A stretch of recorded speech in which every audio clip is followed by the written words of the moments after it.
excellent and totally relevant to my last question. Right. Yes. Because I want you to tell me the position of Salonika Front in the international historiography. Well, the Salonika Front's been massively neglected, and I think that is partly a linguistic question.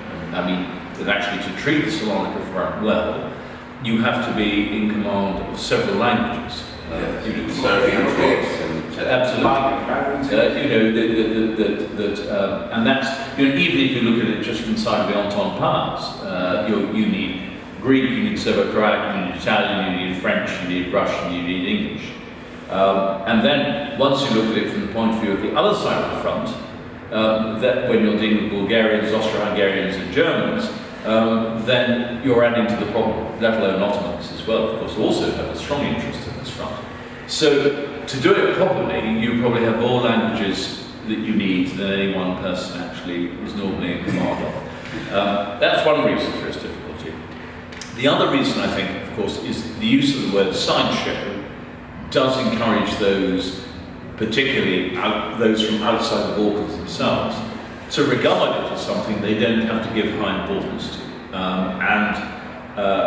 It's absolutely not been my approach to understanding this war, which is to try and understand it in its entirety, to understand it globally. But I think that has produced a deterrent in terms of looking at it. And I think that the final reason, of course, is it does occupy a very complicated position in Greece's own history.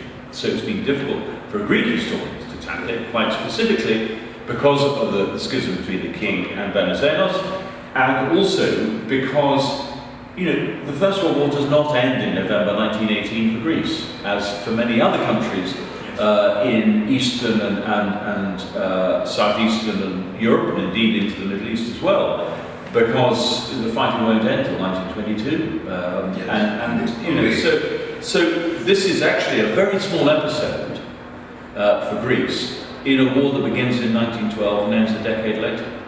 Yes, Greece was in war for more than 11 years. Yeah, and so that's true of the Ottoman Empire as well. It's true of your neighbours. It's true of Greece's neighbours. Whether you're talking about your Balkan neighbours or whether you're talking about